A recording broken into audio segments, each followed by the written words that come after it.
with proclamation that the 1st of May at Merrymount shall be kept holy day. Thomas Morton, The New English Canaan, 1637. On May 1st, 1628, the settlers of the colony of Merrymount, Massachusetts, who were already deep in the drink and frolicking in celebration of the first anniversary of establishing their neo-pagan colony, had no idea what was headed their way. It should be noted that the revelry and merriment of this celebration was still heavily influenced by ye old English customs. Customs that had the ability to draw a blush on the most chaste of cheeks, or cause sinful temptation to those who had sworn a covenant with God. I've been having a bit of a crisis of faith recently. This particular celebration included alcohol, dancing, and just good cheer shared by all in attendance. Nothing screams Satan like getting drunk with your neighbors. Music, dancing, and joy, oh my.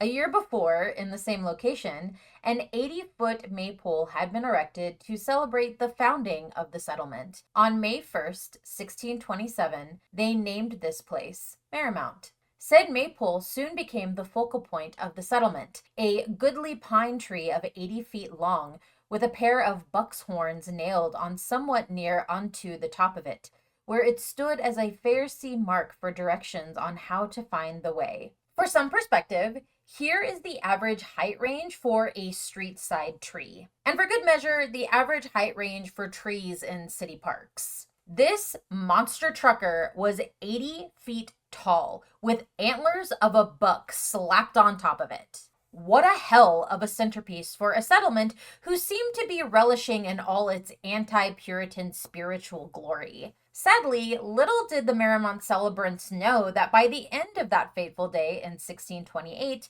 their colony would, unfortunately, no longer exist. That magnificent maypole, cut down and destroyed, the most progressive colonial settlement in United States history, burned to ash, and their eccentric founder, Thomas Morton, forced onto a boat bound for England, clapped in irons, and exiled. It could be argued that the Merrymount colony's creation was for a singular purpose: to subvert and piss off the Puritan normies of the Plymouth colony, who were their unavoidable neighbors. From practicing Old English, basically pagan, customs to cohabitating with the indigenous locals. Oh boy, were they succeeding in that goal. The Puritans decided they had no other choice but to destroy the Merrymount colony. Afterward, the Bible-thumping Puritans congratulated themselves for their success in having run off their ungodly neighbors and exiling their flamboyant vocal leader. An unhinged man with a vision for a new world where everyone got to party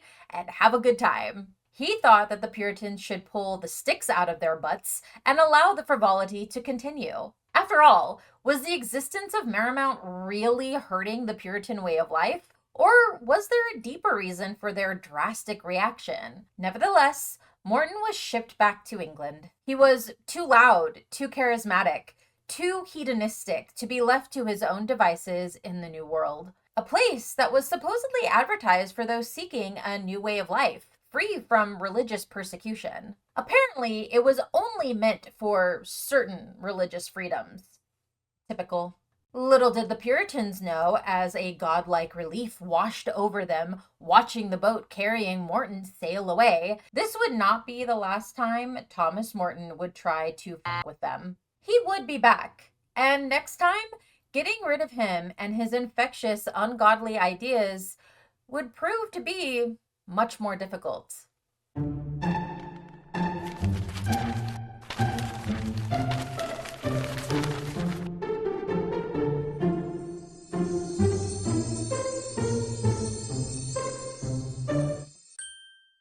Merry meets, my fellow bookish witches.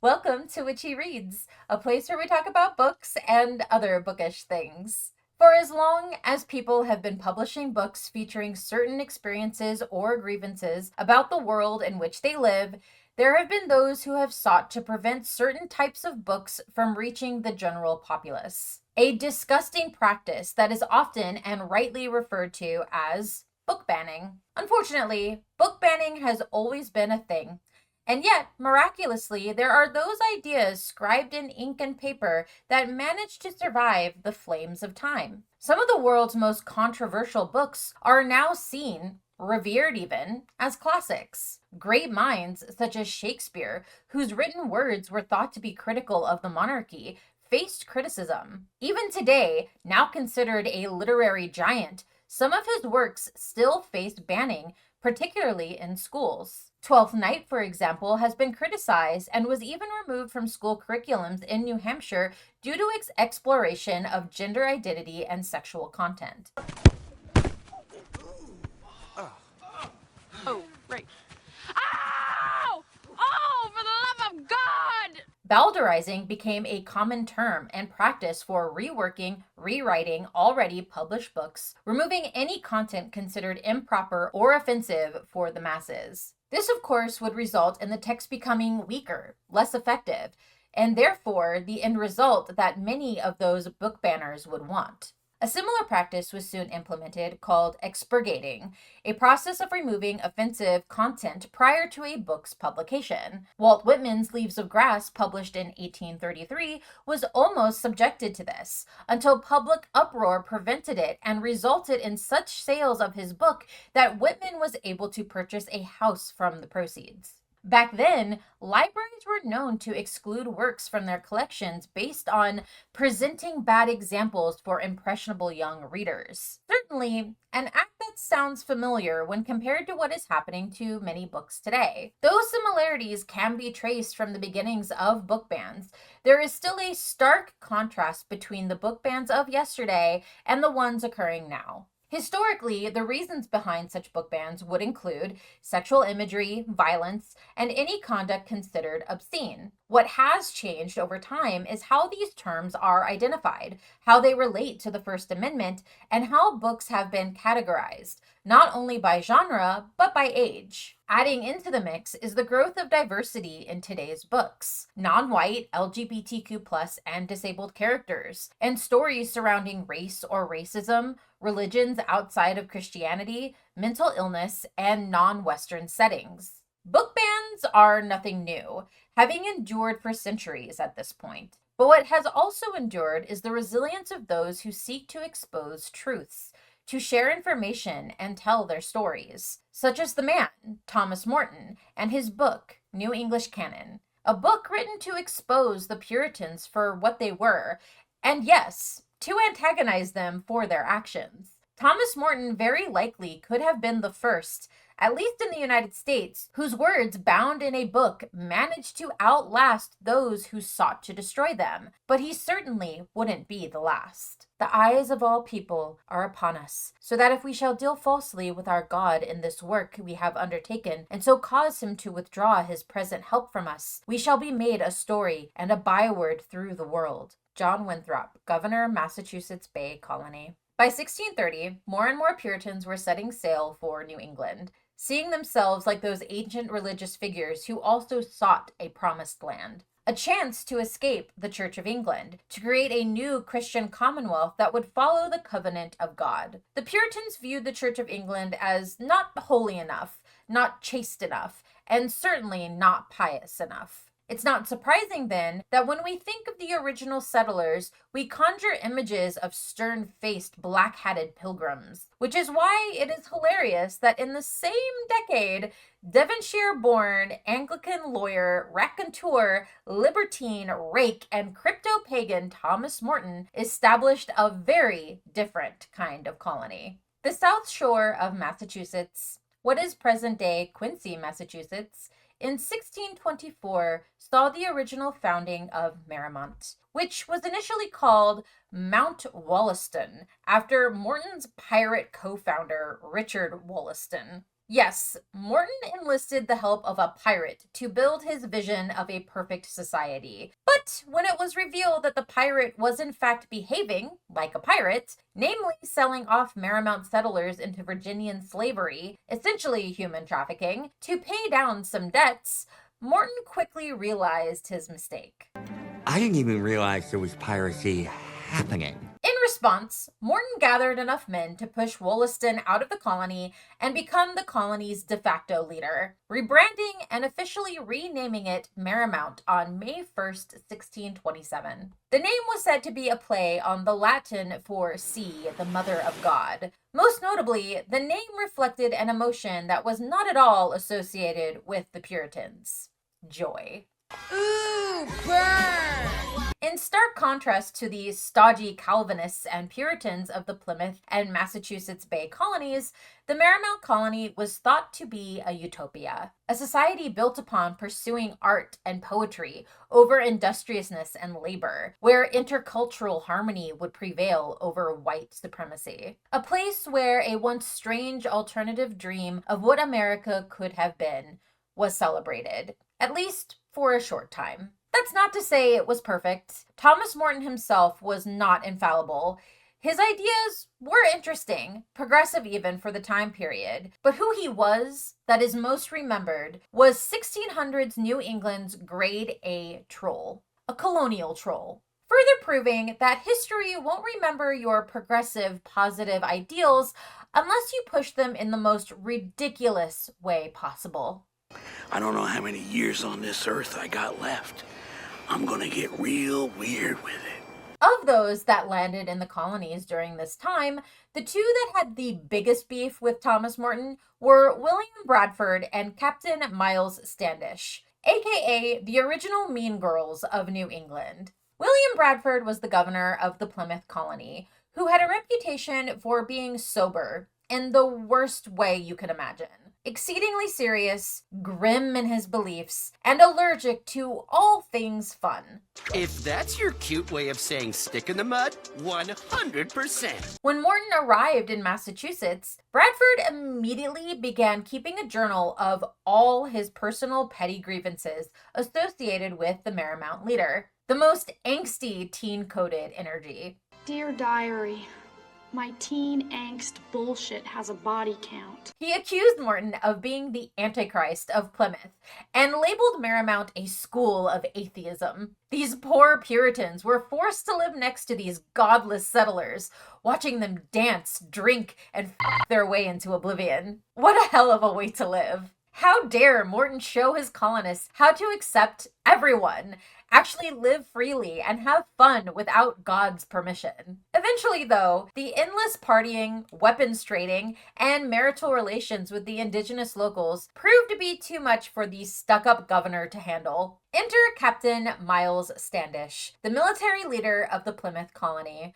known for his short stature and even shorter temper. Standish acted as the muscle behind all Puritan decisions. By all accounts, was Bradford's Puritan enforcer. In fact, it was he who lost all sense of reason when he came upon Morton's maypole that first time in 1627 and witnessed the celebrants dancing and frolicking around it. The problem, of course, was that Merrymount settlers were heavily armed thanks to good old-fashioned, perfectly legal trades done with the locals. All of these scandalizations caused many Puritans, including Standish, to do whatever the 1600s equivalent to doom scrolling was, and pearl clutch themselves into a frenzy. The celebrations and subsequent 12 months of debauchery led into the preceding year's anniversary celebration. May 1st, 1628. Standish marched his garrison of angry, godful Puritans into Merrymount to officially put an end to this experiment. Merrymount was burned to the ground, and Thomas Morton was arrested and sentenced to exile. Between his time in a cell at the Plymouth jail and the long journey back to England shackled to a boat, Thomas Morton had an awful long time to think about his revenge, and nothing else. You see, a simple rebuke would not be sufficient. Not for the man who Puritans pretty much viewed as the lord of the heathens. No, he wanted to leave the Puritans with a lasting impression, to make them pay for destroying the settlement that was his life's work. Thomas Morton wanted to ensure his revenge would haunt Governor William Bradford, Captain Miles Standish, and their ilk for years to come.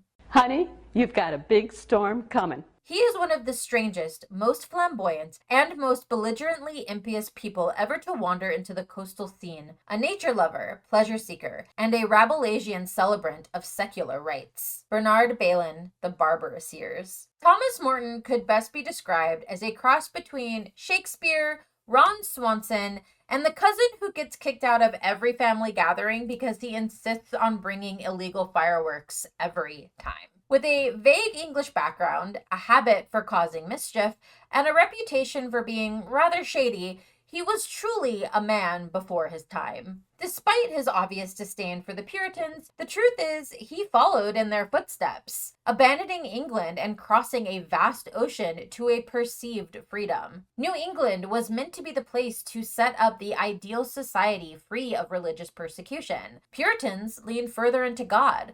Morton, instead, ran in the complete opposite direction. His version of religious freedom and the Puritans' version were vastly, fundamentally different. Insular versus secular societies, a mono-ethnic culture versus a polyethnic one, Sunday church worship versus alcohol-fueled soirees. So when that Puritan garrison marched into Merrymount on that fateful May Day in 1628, hell-bent on doling out righteous religious judgment, in their heads anyway, no one, especially Morton, was really all that shocked. Oh, fuck. I can't believe you've done this. Consorts dancing and frisking together like so many fairies or furries, rather and worse practices of the mad Bacchanalians. William Bradford, Governor, Plymouth Colony. Even before Morton stepped foot on the boat that would take him all the way back to England the first time, he had succeeded in pissing the Puritan leaders of New England all the way off. And by the time he returned to New England a year later in autumn of 1629, he was persona non grata amongst the Puritans. This time, he would have to square against two Puritan colonies. The newly founded Massachusetts Bay Colony expanded New England's Puritan influence with Governor John Winthrop at the helm. The smart move, probably, would have been for Morton to keep a low profile and start over in New England without raising issues. He chose chaos instead, by electing to set up camp in what remained of the Merrymount settlement, stoking the flames of the past by fueling his and the Puritans' resentment towards each other. This did not go over well, obviously. Morton later wrote that the Puritans were so vexed by his very presence, they sent agents of mischief to make his life a living hell. Takes one to know one, Thomas Morton. When Morton refused to sign the equivalent of a colonial code of conduct, which would require his obedience to all colony rules set forth by the Puritan colonies, the Puritans turned to old-fashioned, tried-and-true harassment. Antagonizing him with insults about his person and attacking his property, kicking him while he was down, and essentially making him the running joke of the colonies. This went on until September of 1630. Just under a year after his second arrival, Morton was arrested yet again. He had his property confiscated, was forced to watch his home burn to the ground a second time, and was sentenced to be placed in the stocks. But this wasn't enough for the Puritans. They wanted this troublesome, maligned man out of their lives for good. Go! I hate you, go! Ah! Ah! Morton was quickly exiled a second time and bound for England once more. This exile was a little more effective in that Morton remained in England for roughly 5 years this time. When Morton inevitably returned to New England in 1635, give or take a year, he had fully entered his revenge era. His weapon of choice? Lawsuits. I'm going to sue you out of existence. The crux of his lawsuits were to challenge the Massachusetts Bay Colony's legal authority by claiming their charter was invalid. Now his annoying presence had taken on a legal threat, which the Puritans could not ignore. Not that they were doing a good job ignoring him prior to this. Despite claiming that he was a lawyer to the crown, not likely, and openly mocking the colony's legal system, calling them ignorant fools and cloaks, Massachusetts officials easily arrested Morton yet again, had him imprisoned in Boston for a short time, then exiled him for a third time. You sure about that? The Puritans must have felt absolutely insane at this point, repeatedly putting the same man on a boat to be exiled across a vast ocean, only to have him turn around, sometimes in no time at all, and come right back. He just refused to stay gone. His book is clearly intended as propaganda. Andrew Delbanco, a ploy to get the charter of the Massachusetts Bay Company revoked by portraying the Puritans as anti-Anglican. Giles Gunn. What was Morton to do now? What is a white man in the 1600s to do without the ability to rage on social media? Morton had the words, so he decided to take his trolling of the Puritans to the next level by writing a blasphemous, saucy, and surprisingly educational book, partly written to detail Morton's observation of the Puritan colonies, the good, but most importantly, the bad. The book, New English Canaan, was published in 1637, nearly a decade out from Morton's first exile. While his book would fail in its ultimate goal to dismantle the Puritan colonies Morton despised so much, it would garner much infamy within the Puritan community. Morton's book, at its heart, was a petty dressing down of the Puritan way of life. So the Puritans reacted much like any extremist ideological group who considers themselves above reproach and demands the authority to dictate how others live. They banned it, thus making New English Canaan the first, allegedly, banned book in the United States of America. Why was this one banned? Oh, there's a gay character in it. That's it? Yeah. Oh. Also, they mentioned witchcraft once. New English Canaan is a book in 3 parts, published in Amsterdam in 1637. From the outset, the book presented itself as a guide to New England, containing various details and observations of Morton's time in Massachusetts. Part travelogue, focusing on Morton's admiration of the agriculture, husbandry, and indigenous culture. Part ethnography, praising Native Americans and their culture, while criticizing Puritans' mistreatment of them. And of course, part burn book, with entire paragraphs, pages, sections devoted to mocking Puritan leaders and calling them out by name. Morton was far beyond pulling any punches when it came to his anti-Puritan beliefs. He called out their hypocrisy of preaching the strict teachings of God while falling woefully short of expectations themselves. He called out their ignorance and refusal to understand the land on which they now lived or the people they took it from. And he called out their cowardice at hiding behind their religion that allowed them to feel justified in their actions. Morton was all too happy to sow chaos amongst the Puritans who had ruined his chance at his own utopian society. But his book also served another purpose for him. Morton framed New English Canaan as part of his legal challenge to delegitimize the Massachusetts Bay Colony's charter. Once word of the existence of Morton's book made it all the way back to New England, the Puritans reacted by swiftly banning the book within the colonies, likely making New English Canaan America's first banned book. Governor William Bradford dubbed Thomas Morton the notorious Lord of Misrule, and viewed his book as seditious, a theological and political threat that needed to be dealt with. Well, can't you see that's the last act of a desperate man? Captain Miles Standish took the brunt of Morton's trolling within the pages of the book, being given the nickname Captain Shrimp, to mock his short stature and for being comically short-tempered. Anyway, I started blasting. Bang! Bang!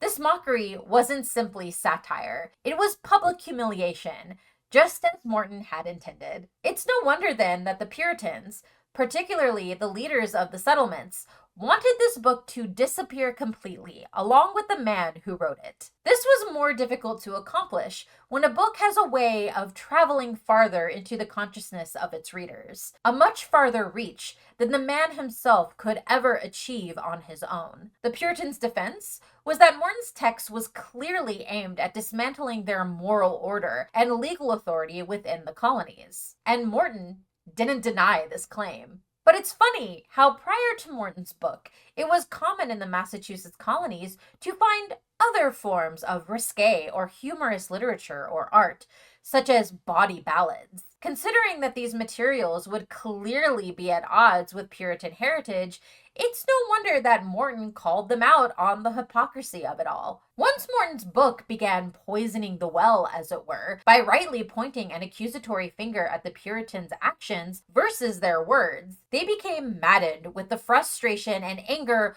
only those caught in a web of lies can display. Now we're all stuck in a web of lies. Thus leading to the Puritan moral panic. Despite petty grievances, many readers of Morton's book praised its prose at having managed to interweave environmental writing, ethnography, and political satire all rolled into one. 400 copies of New English Canaan were published in the Netherlands in 1637, after Agents for Those of New England halted its printing in England in 1633. But even the Puritans' best efforts could not prevent this book from growing and thriving, many claiming that the ban on the book might have driven the book into the hands of more people. People do have a tendency of going towards things that they're not supposed to. Today, there remains around 60 copies of New English Canaan, held by various libraries, such as the New York Public Library, the Library of Congress, and the Smithsonian Libraries, and universities, such as the University of Michigan. In the end, Morton's barbs against the Puritans were too sharp, his satire too vivid, and his disdain too enduring to have the book banned from the annals of history. So what of Governor William Bradford and Captain Shrimp Miles Standish? They are forever immortalized within the pages of New English Canaan as the targets of their biggest adversaries' roasts. What an embarrassing and hilarious way to be remembered by history. Leaders of the colonies that would later become the United States of America, undone by the partying, drinking, and fornicating committed by their neighbors and encouraged by their leader, all written down for all the world to read. My God. Thomas Morton returned to New England for the final time in 1645, in the hopes that tensions had cooled. Upon his arrival, Massachusetts authorities immediately arrested him with accusations of slander and sedition. The Puritans were concerned that he had only returned to reopen old wounds with the vigor of an old man screaming at kids to get off his lawn. How many times do we have to teach you this lesson, old man? Morton was old now, and often would get riled up by memories of his earlier exiles and negative interactions with the Puritan leaders. Morton's final trial dragged on through the winter, and in that time, his health quickly deteriorated while he waited in prison. Finally, Puritan leaders decided Morton had been through enough, declared him old and insane, and granted him clemency. Not wanting to remain in Massachusetts, for obvious reasons, Morton traveled north and settled in Accomenticus, what is now York, Maine. This is where Morton died in 1647, in his late 60s or early 70s. According to some accounts, in his final days he remarked, perhaps bitterly, that he would prefer his Merrymount maypole to the Puritan peace of doom. Though he lived in obscurity in his final years, Morton's persona evolved into the 20th century symbol of free thought, multiculturalism, and anti-authoritarianism. And for that, we are grateful for him. It's the books, Harry. It's the books and the stories. Books are a form of political action. Books are knowledge. Books are reflection. Books change your mind. Toni Morrison. Despite the tumultuous journey of New English Canaan and its author, Thomas Morton, across history, it is the much-needed positive proof we now need. That not only can the world be affected by the words we write, but they can endure those who wish to silence them. There will always be uneducated, angry people who try to ban books, but we can take comfort in knowing that hatred and censorship isn't always strong enough to make books completely disappear. Words have a way of reaching across oceans of time, and stories have a way of surviving against all odds. Books! Books! Books! Books! Books! This is a truth that we all need to take in and derive power from, while we continue to fight for literary freedom from censorship. Books have always been political. That is not going to change. Not only are they paths to information, be it good or bad, they are portals to our history and can act as a salve against apathy. Book bans, censoring words and stories, create stagnation in all of these aspects. They They prevent us from moving forward, from learning, from growing, and ultimately will remove our ability to care for others. Arguably, what makes us all human. How a society treats each other and its books determines how healthy said society is. It's scary for me to say this, but right now, we are very fucking sick. Book bans have increased dramatically in just the last 6 months, not to mention over the last decade. Public schools, libraries, and other academic institutions are being held hostage by the likes of ignorant fearmongers under the guise of protecting our children. This is utter bullshit. These groups are just the modern version of the Puritans watching the Merrymount settlers enjoying all that life has to offer, and much like the Puritans, they allowed that to piss them off. How dare everyone not adhere to the restrictions a select, angry, miserable few have placed on their own lives? How dare we want to parent our own kids instead of making the world bend to shield them from the history and colorful variants of life? Could it possibly be they don't want people to learn and grow to where they could potentially make up their own minds? Because if that happens, how would they maintain their control? In the end, that is why Thomas Morton irritated the Puritans so damn much. They couldn't control him. They tried. They exiled him 4 times.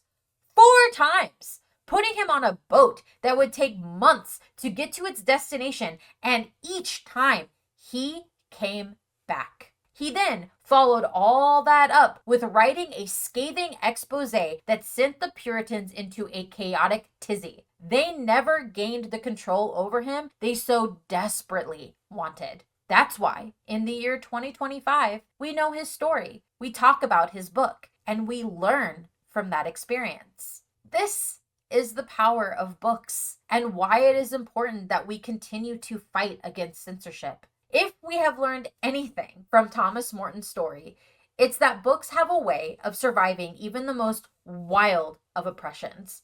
As long as we keep coming back, keep pushing, keep writing, keep reading, we will come out the other side of this. We will survive. I love books, the way they feel and smell and look. From my first look, I was hooked on books, books, books. Sing, books, books. I love books, the way they feel and smell and look. From my first look, I've been hooked on books, books, books. Books, books, books. I love books. Thank you for watching this video all the way to the end. I tried to make this as lighthearted a video as I possibly could. I find this story utterly fascinating, hilarious, but also very important to learn and to know about. To see that censorship has always been a thing, that book bans have always been a thing, even if there are differences to what book bans used to be. There is a line from the past to the present, and we are still fighting the same type of monster. It's just evolved. I know I loved Thomas Morton's story, but I'm curious to know what you thought of it. Had you ever heard of this story before? Did you know that this was the first banned book in America?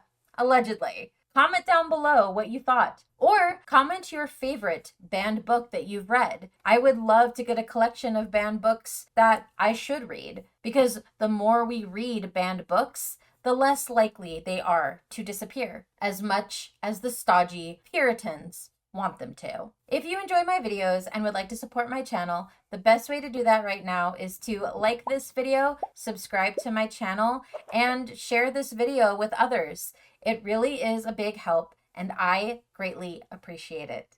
Until our next chapter together, merry part and blessed be.